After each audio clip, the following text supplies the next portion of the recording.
ये आकाशवाणी रायपुर है। प्रादेशिक समाचार बुलेटिन के साथ मैं रत्ना साहू।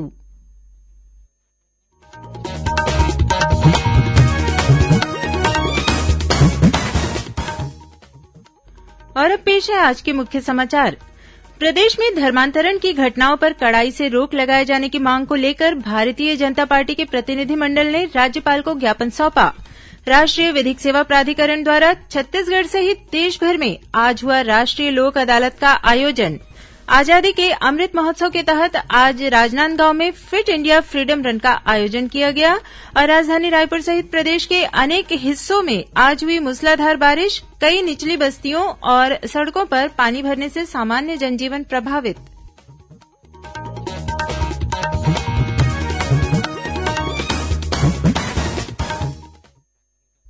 भारतीय जनता पार्टी की छत्तीसगढ़ इकाई के प्रतिनिधिमंडल ने आज पूर्व मुख्यमंत्री डॉक्टर रमन सिंह के नेतृत्व में राज्यपाल अनुसुईया उइके से मुलाकात कर उन्हें प्रदेश में धर्मांतरण की घटनाओं पर कड़ाई से रोक लगाए जाने की मांग को लेकर ज्ञापन सौंपा। पार्टी ने अपने ज्ञापन में कहा है कि प्रदेश में कांग्रेस सरकार आने के बाद से धर्मांतरण की घटनाएं लगातार बढ़ रही है, लेकिन शासन प्रशासन द्वारा शिकायतों के बाद भी कोई कार्रवाई नहीं की जा रही है। पार्टी पदाधिकारियों ने प्रशासन पर एक पक्षीय कार्रवाई करने का आरोप लगाते हुए मांग की है कि प्रदेश में धर्मांतरण पर तत्काल अंकुश लगाया जाए और धर्मांतरण कराने वाले लोगों के खिलाफ अपराध दर्ज कर कार्रवाई की जाए। वहीं पार्टी की भिलाई जिला इकाई की संगठनात्मक बैठक आज अयप्पा मंदिर में आयोजित की गई। बैठक को संबोधित करते हुए पार्टी के प्रदेश संगठन महामंत्री पवन साय ने कहा कि भाजपा की राजनीति में सत्ता नहीं बल्कि राष्ट्रहित सर्वोपरि है। पार्टी की विचारधारा अंत्योदय की है। संगठन का उद्देश्य अंतिम छोर में बैठे व्यक्ति को विकास की मुख्य धारा में लाना और उसे उसका लाभ पहुंचाना है। कार्यक्रम में राज्यसभा सांसद सरोज पांडेय सहित पार्टी के कई पदाधिकारी मौजूद थे। राष्ट्रीय विधिक सेवा प्राधिकरण द्वारा छत्तीसगढ़ सहित देशभर में आज राष्ट्रीय लोक अदालत का आयोजन किया गया।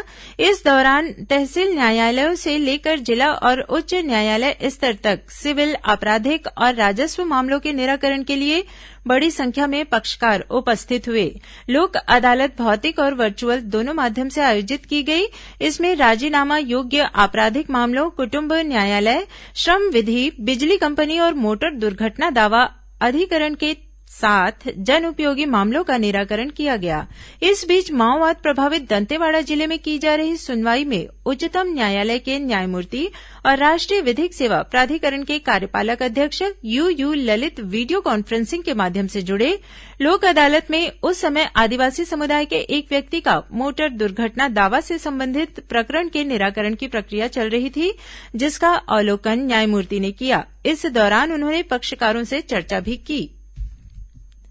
देश सहित छत्तीसगढ़ में भी कुपोषण के प्रति जागरूक करने के लिए पोषण माह का आयोजन किया जा रहा है।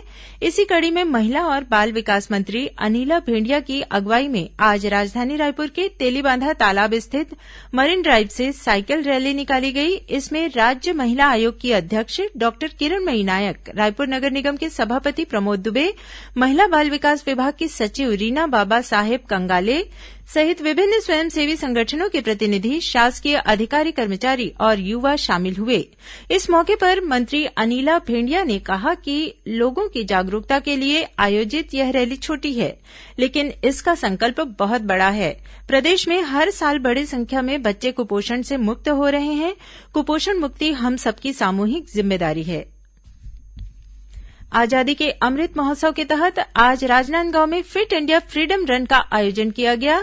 नेहरू युवा केंद्र और राष्ट्रीय सेवा योजना द्वारा आयोजित इस कार्यक्रम में पूर्व मुख्यमंत्री डॉक्टर रमन सिंह, पद्मश्री पुखराज बाफना, अंतर्राष्ट्रीय खिलाड़ी मृणाल चौबे, पूर्व सांसद मधुसूदन यादव और स्वतंत्रता संग्राम सेनानियों के परिवार के सदस्यों सहित बड़ी संख्या में युवाओं ने हिस्सा लिया।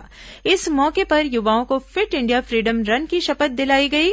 उधर जांजगीर चांपा जिले में आजादी के अमृत महोत्सव के तहत मनरेगा के माध्यम से कृषि और इससे संबंधित गतिविधियों तथा ग्रामीण हाट के बारे में जनपद स्तर पर 3 से 9 सितंबर के बीच प्रदर्शनी और कार्यशाला का आयोजन किया गया। पामगढ़ में आयोजित प्रदर्शनी में जनप्रतिनिधि, किसान और मनरेगा से जुड़े अधिकारी कर्मचारी शामिल हुए। देश की स्वतंत्रता के 75 वर्ष के उपलक्ष्य में मनाए जा रहे आजादी के अमृत महोत्सव के तहत प्रादेशिक समाचार एकांश आकाशवाणी रायपुर द्वारा विशेष साक्षात्कारों की श्रृंखला प्रसारित की जा रही है। इसी श्रृंखला की अगली कड़ी कल 12 सितंबर रविवार को प्रातः 9:30 बजे प्रसारित की जाएगी। इसमें छत्तीसगढ़ में वर्ष 1920 से 1947 के कालखंड के दौरान स्वतंत्रता संग्राम के तहत हुए विभिन्न आंदोलनों के बारे में विस्तार से बताया जाएगा। इस बारे में पूर्व राज्य निर्वाचन आयुक्त और जाने माने राजनीतिक तथा सामाजिक विश्लेषक डॉक्टर सुशील त्रिवेदी से लिया गया विशेष साक्षात्कार आकाशवाणी केन्द्र रायपुर द्वारा 12 सितंबर को प्रातः 9:30 बजे से प्रसारित किया जाएगा, जिसे छत्तीसगढ़ स्थित आकाशवाणी के सभी केन्द्र एक साथ रिले करेंगे। इस बीच आजादी के अमृत महोत्सव के तहत राजभाषा हिन्दी की दशा और दिशा विषय पर कार्यशाला और हिन्दी पखवाड़ा पुरस्कार वितरण समारोह का आयोजन 14 सितंबर को मेडिकल कॉलेज परिसर एम्स रायपुर में किया जाएगा। इस कार्यक्रम के मुख्य अतिथि कुशाभाऊ ठाकरे पत्रकारिता और जनसंचार विश्वविद्यालय रायपुर के कुलपति डॉक्टर बलदेव भाई शर्मा होंगे। वहीं विशिष्ट अतिथि के रूप में साहित्यकार सुरेन्द्र रावत और एम्स रायपुर के निदेशक डॉक्टर नितिन एम नागरकर भी कार्यक्रम में मौजूद रहेंगे। खबरों का सिलसिला जारी रहेगा। अभी वक्त है एक छोटे से विराम का।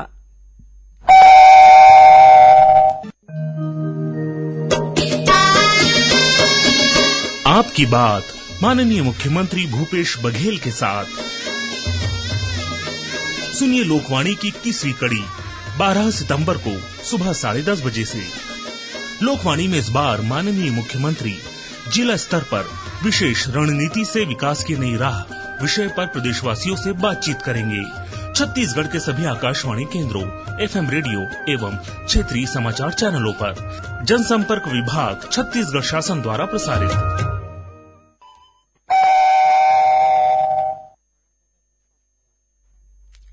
प्रादेशिक समाचार आप आकाशवाणी रायपुर से सुन रहे हैं और अब आगे बढ़ते हैं बाकी के समाचारों की ओर। मुख्यमंत्री भूपेश बघेल की मासिक रेडियो वार्ता लोकवाणी की 21वीं कड़ी का प्रसारण कल रविवार 12 सितंबर को होगा।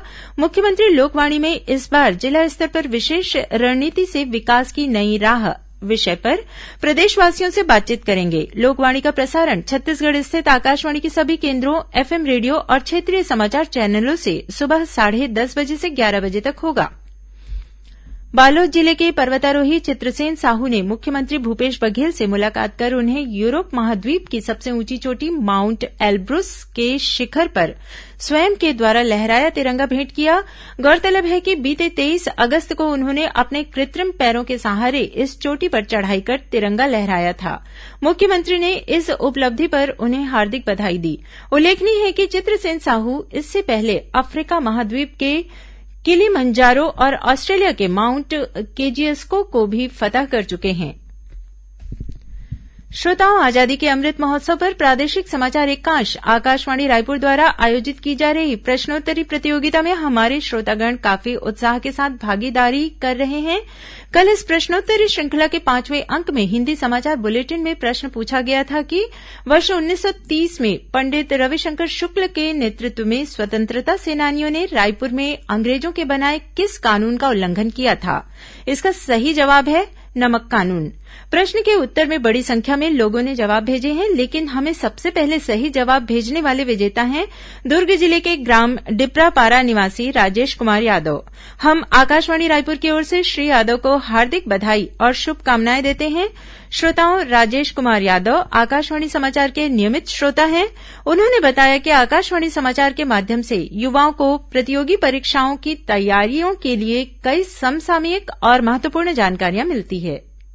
मेरा नाम राजेश कुमार यादव है। मैं दुर्ग जिले का निवासी हूँ। मैं 2012 से आकाशवाणी समाचार हिंदी बुलेटिन का नियमित श्रोता हूँ, जिससे बहुत सारी जानकारियाँ राजनीति, खेलकूद, समसामयिक समाचार बुलेटिन से हमें मिलती है, जिससे हमें प्रतियोगी परीक्षाएं और सामान्य ज्ञान की और समाचार की सूचनाओं का ज्ञान और लाभ हमें अवश्य मिलता है। आज नुआखाई है। यह त्योहार नई फसल के आगमन और किसानों के बंधुत्व के प्रतीक के रूप में मनाया जाता है। इस मौके पर मुख्यमंत्री भूपेश बघेल ने प्रदेशवासियों और विशेष रूप से उत्कल समाज के लोगों को नुआखाई पर्व की शुभकामनाएं दी है। अपने संदेश में मुख्यमंत्री ने कहा है कि ऋषि पंचमी को नुआखाई के रूप में मनाया जाता है। यह त्योहार नई फसल के आगमन, धरती और भगवान के वंदन तथा किसान भाइयों के बंधुत्व और एकत्व का प्रतीक है। और अब पेश है मौसम का हाल। प्रदेश में मानसून की गतिविधियां एक बार फिर तेज हो गई है। आज दोपहर बाद राजधानी रायपुर सहित प्रदेश के कई हिस्सों में गरज चमक के साथ तेज बारिश हुई। करीब 2 घंटे तक लगातार हुई मूसलाधार बारिश के चलते निचली बस्तियों और सड़कों पर पानी भर गया, जिससे लोगों को कई तरह की दिक्कतों का सामना करना पड़ा। बारिश के चलते यातायात भी प्रभावित हुआ। साथ ही कई जगहों पर बिजली आपूर्ति भी बाधित हुई। मौसम विभाग के मुताबिक निम्न दाब का क्षेत्र पूर्व मध्य बंगाल की खाड़ी और उससे लगे उत्तर पूर्व बंगाल की खाड़ी के ऊपर स्थित है। साथ ही हवा का चक्रीय चक्रवाती घेरा भी विस्तारित है। वहीं मानसून द्रोणिका अरब सागर से छत्तीसगढ़ होते हुए पूर्व मध्य बंगाल की खाड़ी तक गुजर रही है। इसके प्रभाव से छत्तीसगढ़ में भी बारिश हो रही है। अगले 24 घंटों के दौरान प्रदेश में अधिकांश स्थानों पर हल्की से मध्यम वर्षा होने की संभावना है। वहीं दक्षिण और मध्य छत्तीसगढ़ में 1-2 स्थानों पर भारी बारिश होने की चेतावनी भी दी गई है। अब कुछ अन्य खबरें संक्षिप्त में। इंदिरा गांधी राष्ट्रीय मुक्त विश्वविद्यालय इग्नू में जुलाई 2021 सत्र के लिए बिना प्रवेश परीक्षा के एमबीए तथा बैंकिंग और फाइनेंस कार्यक्रमों में प्रवेश के लिए इच्छुक अभ्यर्थी 30 सितंबर तक ऑनलाइन आवेदन कर सकते हैं। राजनांदगांव के पुलिस प्रशिक्षण विद्यालय में 30 से अधिक जवान बीमार हो गए हैं। इनमें 11 जवान डेंगू और 19 जवान टाइफाइड से पीड़ित बताए जा रहे हैं। भिलाई नगर निगम प्रशासन ने संपत्ति कर के 49 बकायादारों को नोटिस जारी किया है। इसमें बकाया टैक्स जमा नहीं करने पर संबंधितों को कुर्की वारंट जारी किए जाने की चेतावनी दी गई है। महासमुंद जिले के सिरपुर में 2 मोटरसाइकिलों के बीच हुई टक्कर में 2 लोगों की मौत हो गई, जबकि एक अन्य व्यक्ति गंभीर रूप से घायल हो गया है। दुर्ग जिले में डीएमसी कुम्हारी कटिंग के पास ट्रक की चपेट में आने से एक बच्चे की मौत हो गई। और बालोद वन परिक्षेत्र में ग्राम खल्लारी के आसपास हाथियों का दल विचरण कर रहा है। हाथी का एक बच्चा खेत में घायल अवस्था में पाया गया, जिसका वन विभाग द्वारा इलाज किया जा रहा है। अंत में मुख्य समाचार एक बार फिर। प्रदेश में धर्मांतरण की घटनाओं पर कड़ाई से रोक लगाए जाने की मांग को लेकर भारतीय जनता पार्टी के प्रतिनिधिमंडल ने राज्यपाल को ज्ञापन सौंपा। राष्ट्रीय विधिक सेवा प्राधिकरण द्वारा छत्तीसगढ़ सहित देश भर में आज हुआ राष्ट्रीय लोक अदालत का आयोजन। आजादी के अमृत महोत्सव के तहत आज राजनांदगांव में फिट इंडिया फ्रीडम रन का आयोजन किया गया और राजधानी रायपुर सहित प्रदेश के अनेक हिस्सों में आज हुई मूसलाधार बारिश। कई निचली बस्तियों और सड़कों पर पानी भरने से सामान्य जनजीवन प्रभावित। इसी के साथ प्रादेशिक समाचार बुलेटिन समाप्त हुआ। नमस्कार।